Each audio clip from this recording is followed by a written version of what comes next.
Bear down, Bears fans. We've got some injury updates for you that are a little disheartening here when you come to depth of this line and what's going on right here. It doesn't look great. However, let's also say that, look, it's going to be a long season. There's going to be some injuries. We're going to have to get through them. Keenan Allen, for starters, did not play on Wednesday in practice. Curry Blasingame didn't practice. Tevin Jenkins as well, and Zach Pickens. Those are, if they are losses, are going to be big losses. However, Kirana Magaji was limited. Andrew Billings limited. Nate Davis limited. Roma Dunze was limited. Montez Sweat limited. And DeMarcus Walker was limited, but did practice as well. Ryan Bates is still on the IR, will not be back for a little while. So, we're going to be exploring depth already into this. And look, this is a big, this is a big injury report right now. I don't know the odds or whether we'll see Nate Davis maybe be out. And I don't think that, by the way, the more I think about this, the more I don't think, and I'm going to say this, which some of you are not going to like.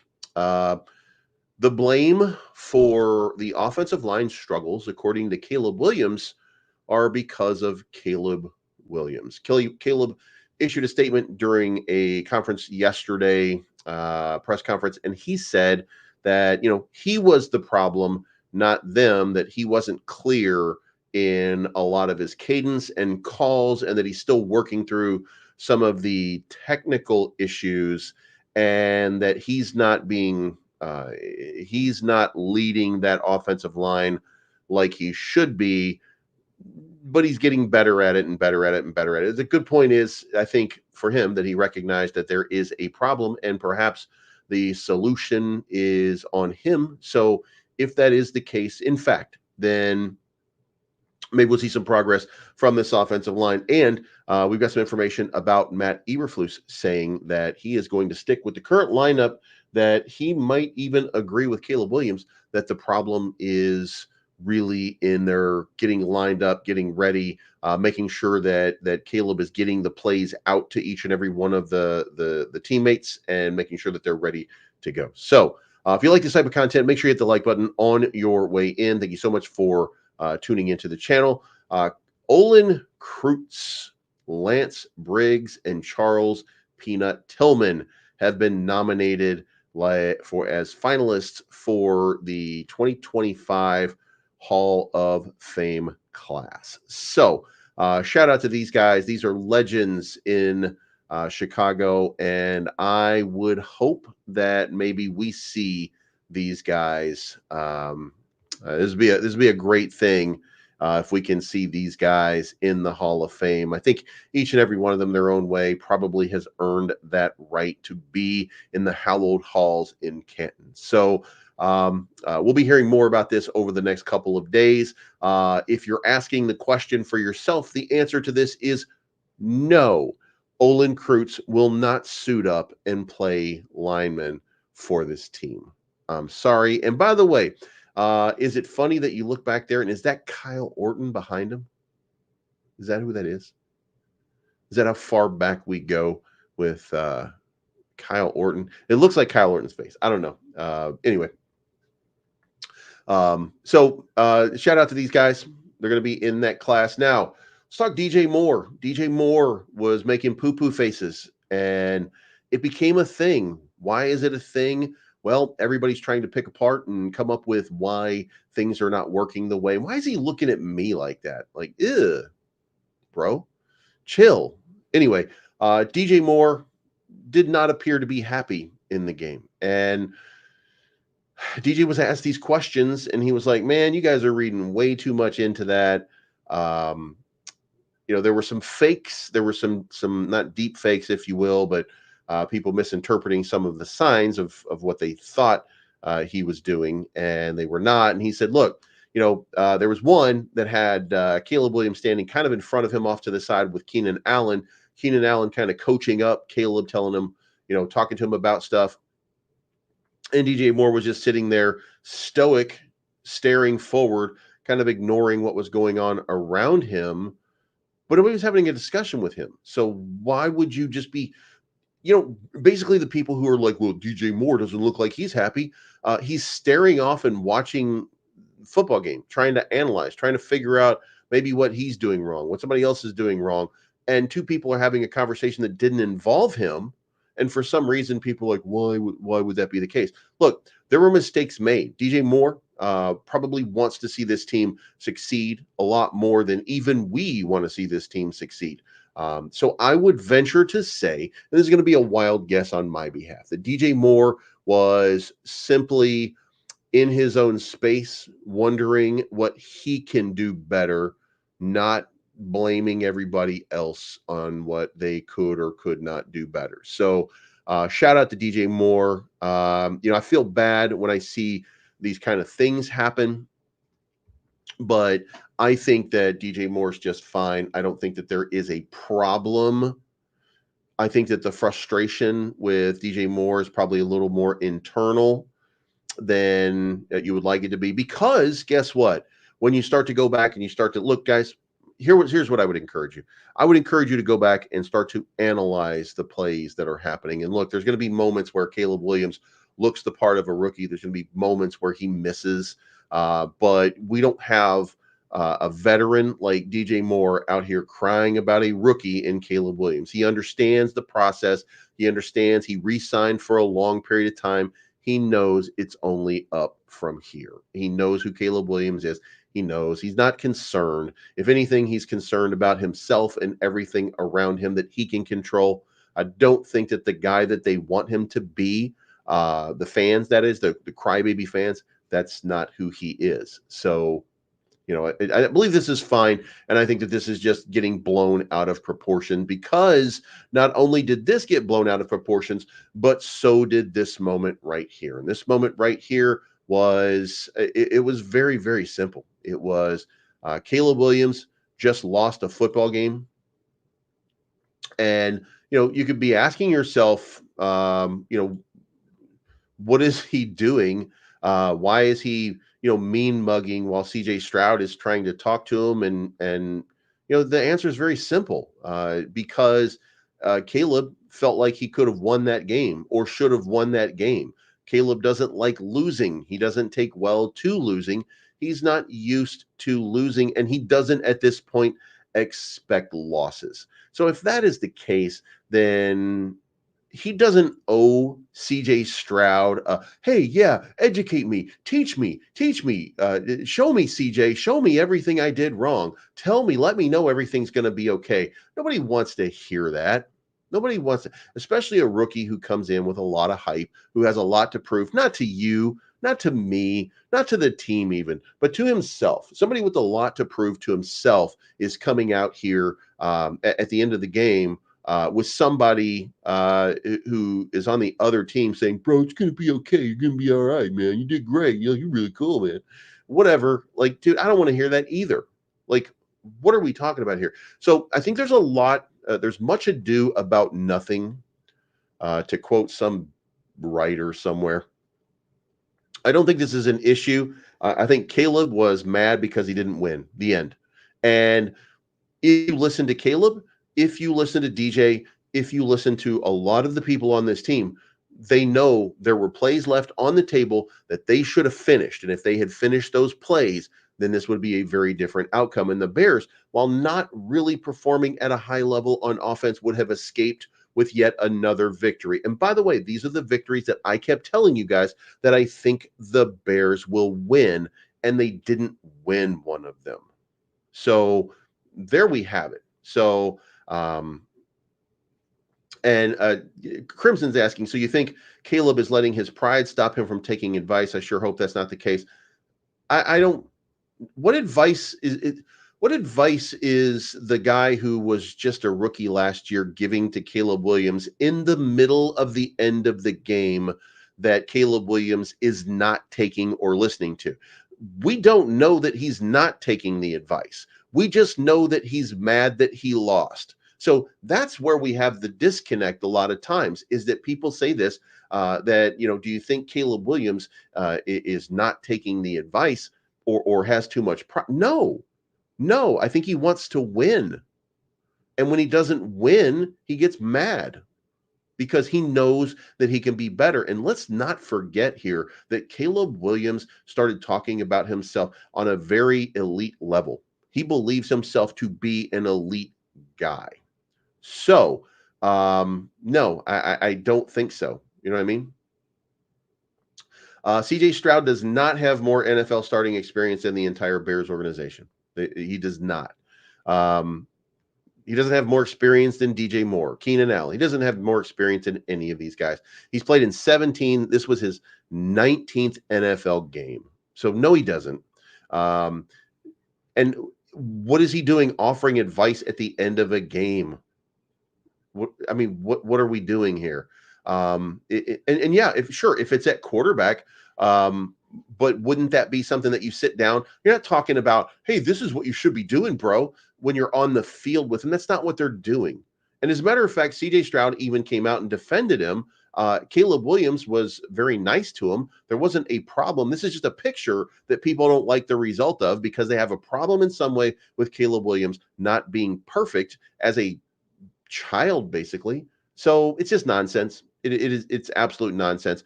Everything's going to be fine. Caleb Williams doesn't like losing. That's the part that you should care about. Because look, let me tell you something. If you are really a Chicago fan, then you remember Michael Jordan, who didn't like losing either. So shut the fuck up with what's going on. What's wrong with Caleb Williams? What's wrong with you? Can he not be mad when he loses? Can he listen with his ears even if he's mad? Of course he can. This is much ado about nothing. He's going to be just fine. And the Bears are going to be just fine. So now, this is where it gets just real sticky icky, if you will. There are no changes to the offensive line that are going to be made in this game. Uh, they are going to stick with Coleman Shelton at center, and they're sticking with Nate Davis, provided that he can play. Um, that they're not making any changes yet. All right. So Tevin Jenkins, although on the injury report, Nate Davis, although on the injury report, are expected to be the starters. Now, with no changes being made, you have to ask yourself what is going on. Well, Caleb Williams made this comment. He said basically this is his problem. He wasn't clear in his readings. He wasn't clear in his calls. You know, um, that's that's is a problem or is it not a problem? Look, I don't think it's a problem. I don't think it's a problem at all. I think the issue here is simply that Caleb Williams. And by the way, Jose says honestly, of all things that Caleb Williams has said, that bothered me the most was him telling the rookie punter that he just got drafted with that he's not going to have to work much. That level of arrogance is bother. When at what point do we change arrogance to confidence, or what point do we turn confidence into arrogance? And why do we think that immediately him being confident that he can get this game at this level is arrogance and not just him being confident in his own ability? And we parse so much data in so many different weird ways to make an argument about somebody that we either like or don't like or anything like that. But I disagree with that. I disagree that it's arrogance, if you will. And by the way, the fact that he's joking with somebody and it becomes public doesn't mean that it's there's so much being read into something so simple. The kid's joking. I mean, a college kid is joking with another college kid. Um, that's confidence. That's not arrogance. It's befuddling to me. Like, we need to. I think that this community, the Chicago Bears, uh, we are not embracing Caleb Williams to the best of our ability. And every time we struggle like this, then I think that we. And by the way, I'm not saying that you guys, because I'm going to do the same thing, right? I'm going to do the same thing because I'm about to talk shit about Travis Homer. Why is Travis Homer getting 10% of the reps or 25% of the reps? Like, that's nonsense. And maybe he's the better option for whatever scheme they're trying to run. So, I'm gonna do the same thing, but we should probably be, you know, I it's It's probably not something that should have been public. It's probably not something, this is a confidence thing. And guess what? If it actually works out and he doesn't punt nearly as much as Caleb starts to get a grasp of this offense and a grasp of the offensive line, then maybe this changes. Maybe this changes. And, we're taking these two games and we're turning this into the defining moments of a kid's career who just got here. And I look, dare I say this? Peyton Manning had 28 interceptions in his first season. Caleb Williams over 2 games has 2. So if the number is at the end of um, this right here, the season isn't over. So it's weird that we're saying he's number 2 in punts. The season isn't over. Yes, it's cause for concern. Yes, we want to see more scoring. Yes, the rookie is going to get better, and yes, there's going to be fewer punts as the rookie gets better, as he gets better at communicate. So we're litigating a situation where why is this rookie not perfect? That's crazy. We should be, as fans, it's my opinion. By the way, you can be a fan however you want to be. I shouldn't tell you how to be a fan, but we should be better fans than trying to dump on the brand new guy in his first or second game or something like that. Unless he keeps fumbling the ball and dumping, there's going to be exceptions to it. But yeah, let's see what happens over the next couple of weeks. We start, by the way, it should be noted that we started off against 2 very, very good defensive lines that just gave us fits. And we didn't get a chance to really, I guess, coalesce it. Let's just see what happens over the next. Again, we've got about 6 in a row, very, very winnable games. We've certainly got 3 in a row that we should be able to win right here with the running game. You know what I mean? With the running game. I didn't mean you, Crimson. I didn't mean you. What I'm saying is you're not the person or the people that are out here doing it. But if you go to Twitter, there's a lot of people doing that. There's a lot of people that. And by the way, there's a lot of Justin Fields maxis who are really upset. You know what I mean? So this is more about what's going on X than it is in here. We're just talking about football. We're not, we're not complaining. It's when they do it out in public that it's kind of weird. It's kind of a weird thing. So anyway, Matt Eberflus has said no changes are coming to the offensive line. He says right now, no, that he's looking for continuity. And actually, guys, I want to say I like the fact that he's doing that. I don't like the fact that he hasn't made a change in Nate Davis. But let's just go with this. I don't think he wants to make a change until Ryan Bates is available, and then he wants to get Ryan Bates up to speed. So for today, I think he thinks that Nate Davis represents that best option. Matt Pryor is still out there, probably going to get a little bit more sub opportunities over the course of the next couple of games, I would think. But and Karan is probably a tackle. So, I don't know that I don't think there's gonna be too much that's gonna be done at this point. He wants to he says we do feel good about it. We'll see where it goes for tomorrow. This is a power thing, and we want to get people feeling comfortable, and the trainers feeling comfortable. Tevin Jenkins was out of practice with a thigh injury.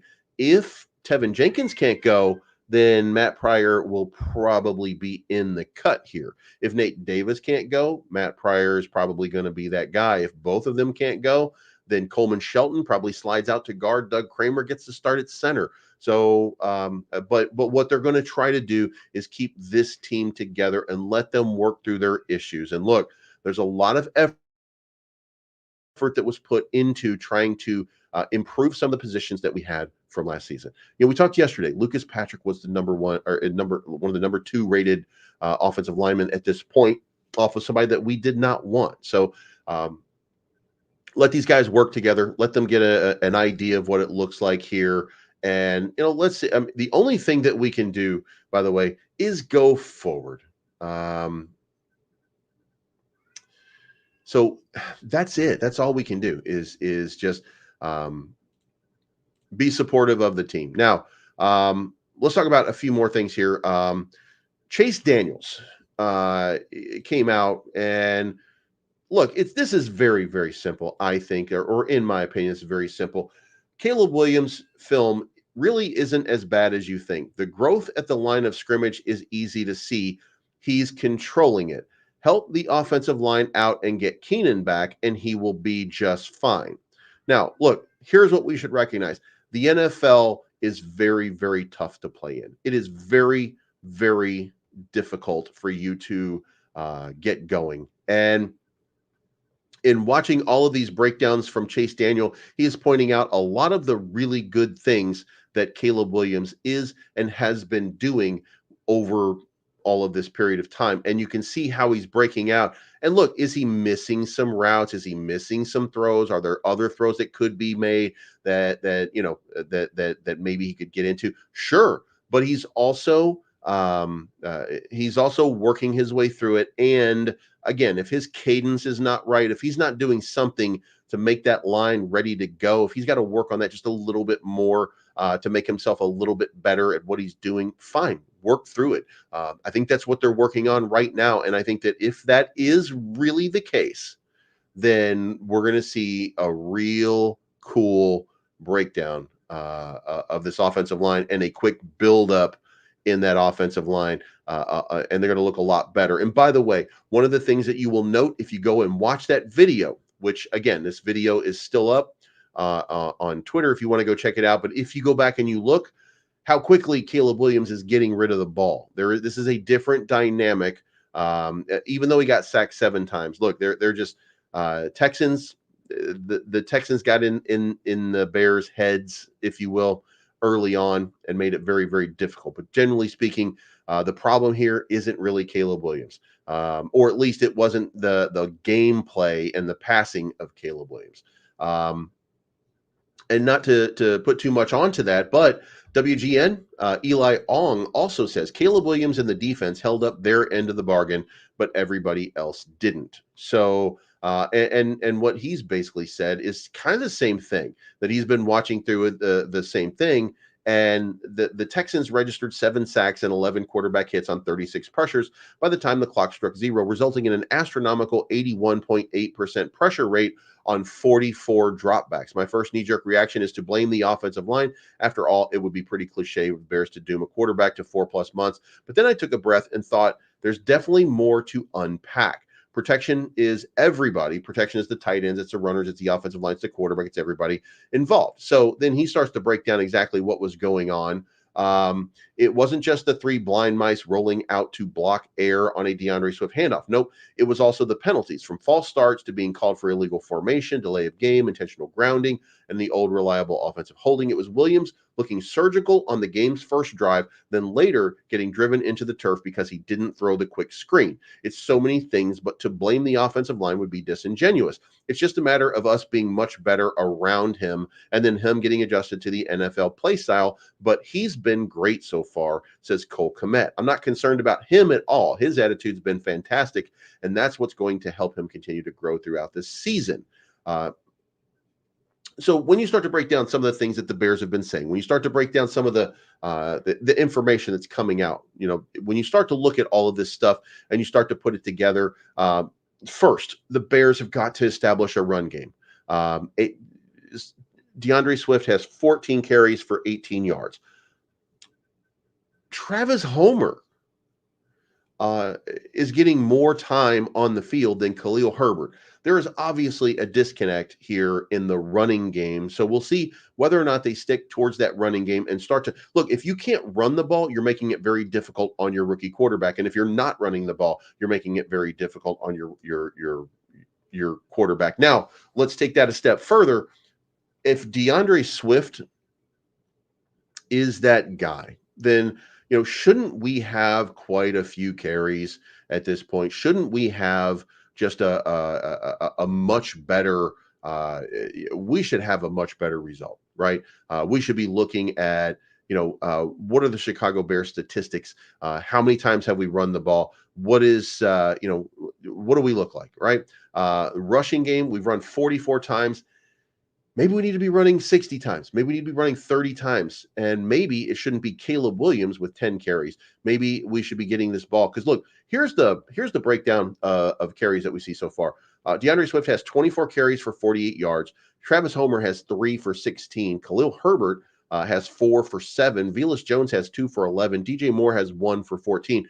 We are obviously not running the ball enough in the first two games, or at least we're not giving the opinion, because what we did was we let Houston pin their ears back and come right after us, right? So maybe 44 rushes is not enough. Maybe Caleb Williams shouldn't be throwing 33 times a game. Maybe we should be looking at maybe 25 times a game. And if we did that, that's an extra 16. That's 8 less pass attempts per game, which is 16, which ironically means that we would have 60 rushing plays. So, and look, you can argue that the context of the game matters and the speed of the game, they're trying to go with the flow of the game. They're trying to call plays based on that flow. But at the end of this, none of that matters. The only thing that matters at this point is we are not getting off the blocks and we are not running the ball very well.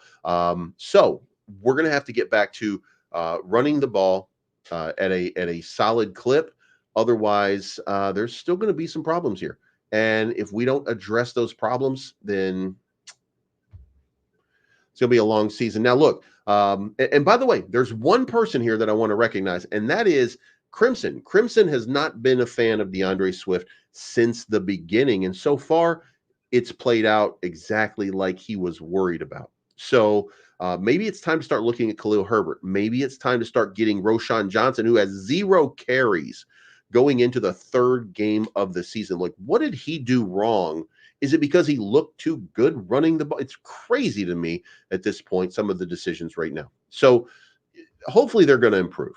I don't know that they will, but I've got to think that in some context or in some fashion, that somebody out there is smart enough to recognize that there is a problem with play calling right now and that they're working towards a solution. And that solution would be to get the ball into Roshan Johnson's hands, to get the ball into Khalil Herbert's hands, and start to run up the gut. I think a lot of these runs that I've seen so far, a lot of these runs don't look good because we're trying to run it to the outside. We're not trying to run it up the middle. Like, we're not giving this offensive line, who is a good rushing offensive line, by the way, we're not giving this offensive line a chance to do what they're good at. And that goes back to Shane Waldron. And I don't want to turn this into a Luke Getsy, Shane Waldron comparison thing or anything like that. But Luke Getsy owes it to this team, or at least he owes it to his players, to do a better job of calling plays. And I think that running it up the middle just a little bit more. Um, I think just a little bit more, then I think that this team is going to be a whole lot better. And look, I told you before, we're going to reel off a bunch of different wins here over the next couple of weeks. This team is not done. They're going to continue to get better. We're looking at the beginning of an unfinished project, and we're making a lot of judgments based on that because sometimes we just don't like what we see. But we're going to like what we see, I think, very soon. And I think that even everybody in the NFL, even CJ Stroud, he was being nice, but look, he saw it. He saw the product on the field, and he realizes and he recognizes that we've got a winner in Caleb Williams. And now the question is, how far can we take this team? And I think it's going to be pretty far. I still think this is a playoff team. Who I don't think is a playoff team at this point, Lamar Jackson, the Baltimore Ravens. But that's a story for a different time. Thank you guys so much for tuning in. We got a sponsor for the channel, by the way, that'll be introduced tomorrow. So I hope you'll be supportive of them. Also, I don't like my backgrounds and stuff like that. So I'm be working through some things over the next couple days. So you're going to see a lot of changes coming up here as I get ready for the next leg up on my journey, if you will, in podcasting and YouTube. So thank you so much for your support. Make sure you hit the like button on your way out, and we will talk to you again soon. Remember to bear down, and remember, Green Bay, we are coming for you, and you are going to lose both games because now I told you we were going to win one, we were going to lose one. Now we got to win both because we got to make back this CJ Stroud loss in the Texans. So get ready for it because the Bears, 1-2, Bears are coming for you. 3-4. Better lock your door. Whatever Freddy Krueger says, that's what I mean to say. You guys have a good day, and we'll talk.